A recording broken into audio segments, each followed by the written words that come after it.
everybody, it's Amy. Welcome to this week's update on the progress for Standing Pines Resort. I've got something weird going on with my camera, so just going to be audio today. I'm so happy that you're here for episode 14. Today we're going to share more on the model campsite. So for the first time, you'll kind of get a look at what campsites at Standing Pines might look like. The rental RV that we've been teasing for a bit. And then some other exciting things, including the latest construction updates, a closer look at that campground design, the walkthrough, the winners of Weir Wednesday, thoughts from Feedback Friday, a little bit on the CCC, and more. So let's just jump into this. All right, we'll start like we always do. Just a reminder, reservations are now open for Standing Pines. That's the campground we're building here near Hartsville, South Carolina. That'll open October 15th, soft open October 15th. We may still be finishing up some construction and stuff then. Our grand opening is December 1, but we are accepting reservations now for stays starting October 15th. So we can't wait to see you for your first visit. If you haven't already, hop on over to campstandingpines.com and reserve your preferred spot. All right, like I said, today we'll be covering several things. We'll do that back end, we'll do the tour, we'll do Weir Wednesdays, Feedback Fridays. But first, let's start with construction.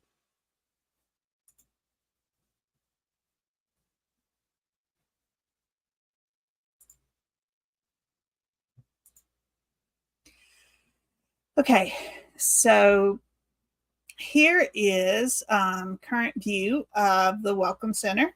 As you can see, doors and windows have been installed. Big thank you to everybody who contributed to one of the early Feedback Fridays on the bronze for the trim. I think it looks great against the cream and the green of the windows. Here you can see the crew's just working away on getting that installed.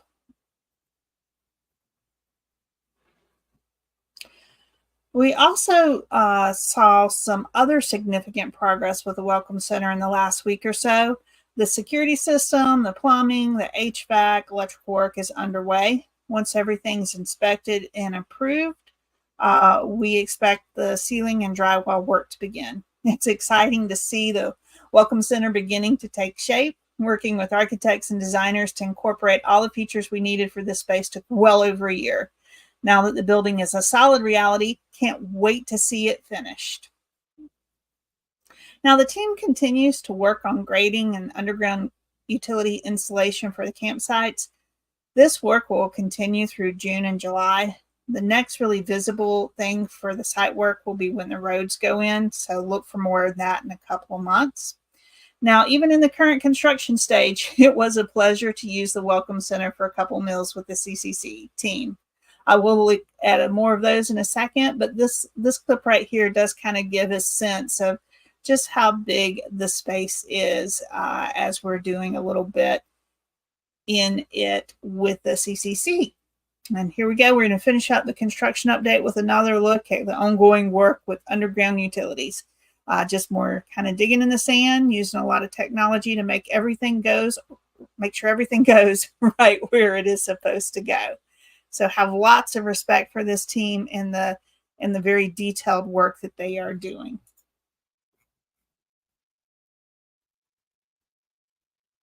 So I mentioned the CCC, that's the Carolina Camping Club. And as those who follow Building Memories know, they came up a couple weekends ago to do a special private preview event with us and had a great time with them. I kind of was rushed last week, so I didn't take the time I wanted to highlight some of the wonderful projects with those guests. So let's kind of do a little bit of a look at that now with some CCC weekend highlights. Okay. So one of the projects was actually seeding the pollinator field. And here you could see the kids, dogs, and adults had fun with this. We went from green thumbs to green hands after hand seeding over 3 acres with grass, white clover, and wildflower seeds. It'll be fun to check back in this field in coming weeks to see how the seed takes and how much is growing. Now we did also try a longer picnic design. The first one was ready for our team meal, and it was great to get live feedback from campers. While the additional space and stability of the longer design was appreciated, one thing we learned was that our seats were far too low. So getting this kind of firsthand feedback was excellent as we quickly adjusted the design. When we have the picnic table design dialed in, we'll continue building these to have a picnic table ready for each campsite by our opening date. So the big project for the weekend was making progress on the future dog parks, plural. The park for dogs over 30 pounds is more than a third of an acre all by itself. We estimate needing over 700 lineal feet of fence for these two parks. With the help of the Carolina Camping Club, over 400 feet of fence posts was installed in one day. So here we're driving past just part. This isn't even everything that was installed on that one day. The CCC was here to help out, but you can just see how big these dog parks are going to be. The other thing that was also a feedback item from some early guest input, thank you, was to adjust the location of the dog parks. We originally were going to have them a little further out, all open area for running, no shade. And so we've adjusted this a little bit to incorporate some of the current pine trees, and we'll add some additional pine trees, maybe some other plantings to create some shady spaces for the pups and the humans who will be hanging out with them in the dog parks.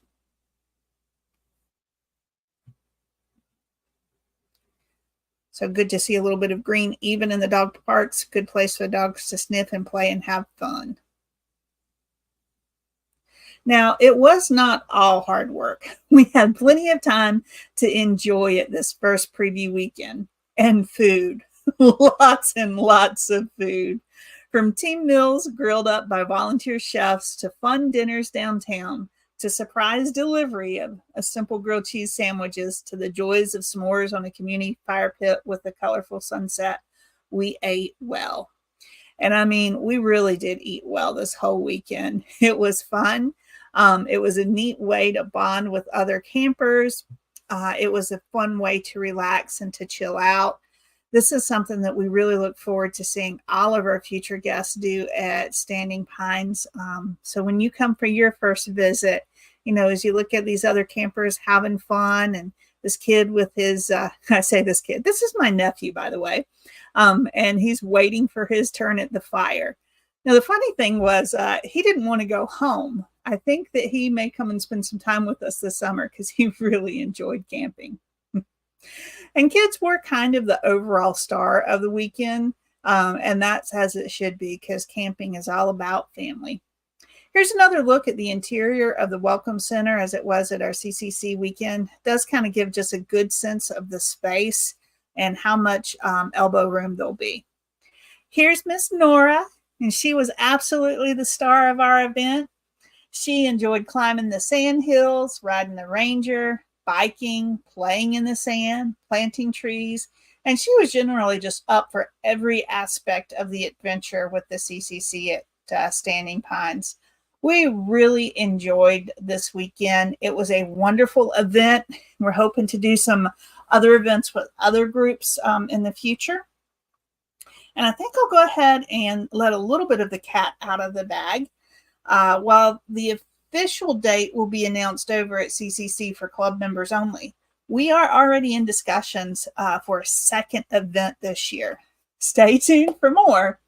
But at this point, we are looking at a second private preview event with CCC just before we open to the public, so members can help test out our systems in a fully functional, full hookup park.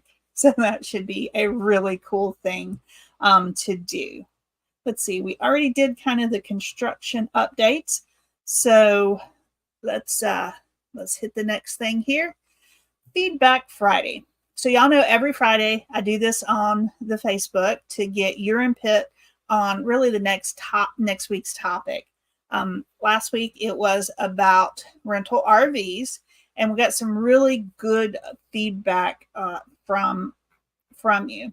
There were some great questions, really some really good questions that made me think about what we were doing. In particular, the issue around indoor cooking was not something we had considered previously. So that's something we really do need to put some more thought into.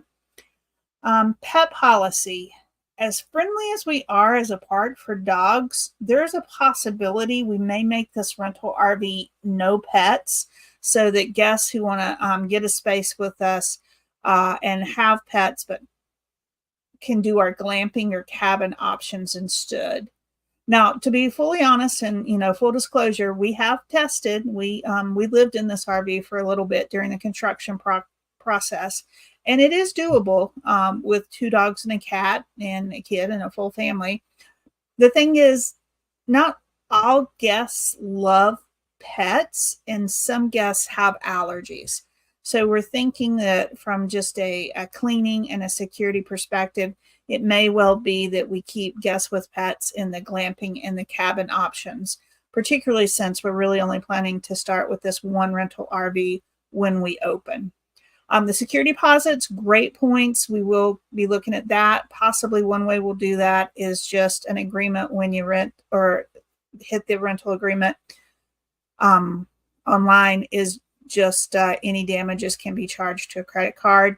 And the lending package, I think what we're going to go with, and again, if there's some thoughts on this, please comment here, comment on the post on Facebook, just reach out directly.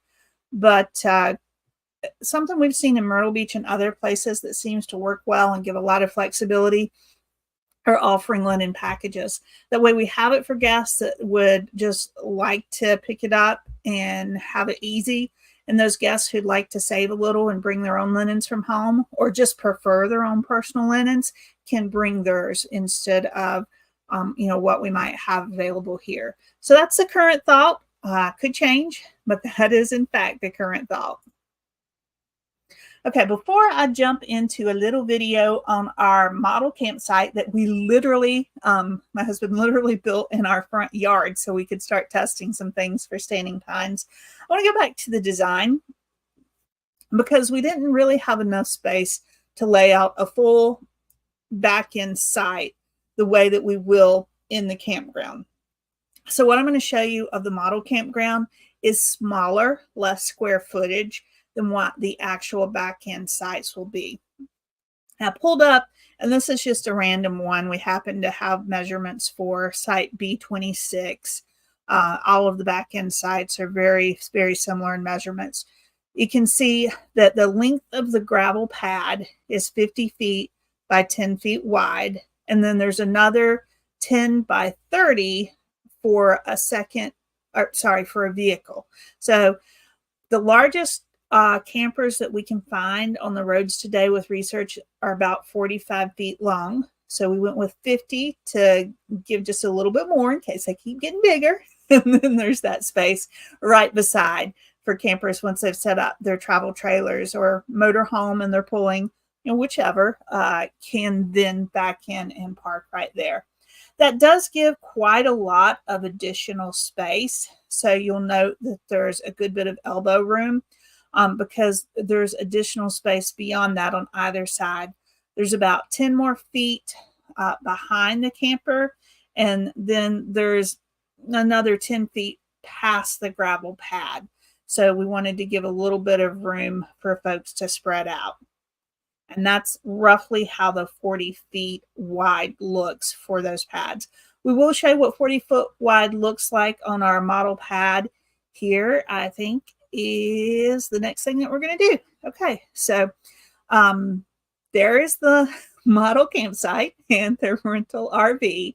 Let's start with the model campsite and take a look at that. Okay, so the pad would go all the way back to those tree lines, and then there's a spot marked about halfway through that driveway, which is how far in the front it could go. And then this one is 11 feet wide, so slightly wider than the campsite. But on the other hand, there's not as much space behind it as you'll see in the campsites at Standing Pines. So that's more an approximation of what one of our campsites, back-end campsites, will look like. But the space that you see in front with the fire pit and the picnic table and the chairs, that's probably a pretty good representation of the space that's available. But imagine it going all the way back to those tree lines, those trees that you see on the left side of the screen there. So you could easily fit in another picnic table, and we may possibly do more than one seating area. So good bit of space. The numbers, the math suggests that there's going to be a little more than 1,000 square feet of usable outdoor area on each back-end RV campsite, even after you've parked your rig and your vehicle. So that was important. We wanted there to be some space. When we camp personally, we don't really like being all up on everybody. We want a little bit of elbow room. And again, these are all about the back-end RV sites because that's kind of what we had space in the front yard to model and to show. The pull-through sites are significantly longer. The shortest planned pull-through site is 80 feet, and there's several that should be longer than that, and at least 40 feet wide. So even more outdoor space with those sites. Let's see, the other thing that we were going to do was take a look at that rental RV. So let's pull up that tour. But before we do, let's take a quick look here at the layout. You'll see when we walk in, I'll do a quick pan to the right for the bedroom. Y'all, the place is a mess. My apologies. We are using this actively as an office, and it's a little more rumpled and disorganized than I'd prefer. But I did want to go ahead and show you this tour today. So first up, we'll take a look at the bedroom. That is a queen size bed, 2 nightstands on either side, 2 closets, overhead storage. It's a tight space. Again, we lived in this camper for a little while we were building, and it was comfortable for the 2 of us, and neither of us were on the small side. So we'll just leave that for what it is. In what you might consider the great space, there's the kitchen, there's the fireplace, there's the couch, and there's a table as well as access to the bathroom. And then in the back, where I'm currently sitting recording this video for you, is the back bunk room, which does have sleeping space technically for 5, but one of the lower bunks is a pull-out queen that will probably set up to be more of a standard bunk, just because we think people will get more use out of that. So if you've got any thoughts on that, you want to give some feedback, that'd be great. Again, we're really continuing to try and make this what our guests want. And at least we think that this is going to be a way for people to try camping who maybe don't RV camp regularly. So let's just go ahead and hit that tour. Okay, this is, again, technical challenges continuing. But here's the, if you will, the parents' bedroom, the master bedroom. There's the queen bed, one of the nightstands, the overhead storage. One thing I do like is the windows. It's very bright in the RV. Really do like that. Also like that those shades pull down very easily. So when you want to take an afternoon nap, it's easy to block the sun out. Stepping back into the great room. Here we've got the couch, which does pop down into a bed, as well as the dining and the kitchen. And you can see that is a very large refrigerator for a travel trailer. It does have a separate freezer to keep the ice cream really, really cold, because that's important. There's also the fireplace, and we'll put a large screen TV there. And there's the front door for getting in and out. There's storage there, and we will leave full set of silverware, knives, measuring cup, pots, pans, everything you really need to be at home and make meals in the RV. There is also the full bathroom with the walk-in shower, the sink, and the throne, and this will be available to the guests. Personally, I'd probably walk the 3 or 4 minutes up the hill to a full-size bathroom for a shower, but for using the facilities, it's perfectly fine. And again, worked well for us using that as a family of 3 for several months while the campground was in development. And then here's a look at the 4 sleeping spaces. There's a bunk that goes in over the couch there of the rental RV. So that's kind of what we'll have for guests who want to try this. We are limiting occupancy to 6. So that's everybody that there's a bed for. Certainly we expect some guests will stretch out and take a nap on the couch because it's ridiculously comfortable, but want to make sure that we keep this to just 6 or fewer for those who are renting it to enjoy it, because that gives the best amount of space, and everybody has a place to sleep without falling all over each other. All right, congratulations to our participants on the Weir Wednesday winners. This week was a little different. It wasn't guessing what a photo would be in the future. It was asking for where should we put the first Gaga ball court. Great feedback. There's good reasons to put it in the front, in the middle, or in the back. And we're still not entirely sure where this is going to go, this first one. What seems more and more evident is that we're going to wind up doing more than one, and we may wind up doing all 3. So really appreciate the continuing feedback on that. I want to say congrats to Miss Becky, Miss Lori, Miss Brittany, and Carolina Fence for offering some feedback and trying to help us figure out that particular amenity. All right, it's that time. We're coming to the end. Really appreciate everyone who hung with us for this episode, for episode 14. Hope you enjoyed the look at the model camp site, at the construction progress, and at the rental RV. Follow us on socials. Do the like, do the comment, do the share. We really want to get out there and continue making Standing Pines an option for guests who would like to book a fun camping vacation. Thanks, everybody. See you again next week.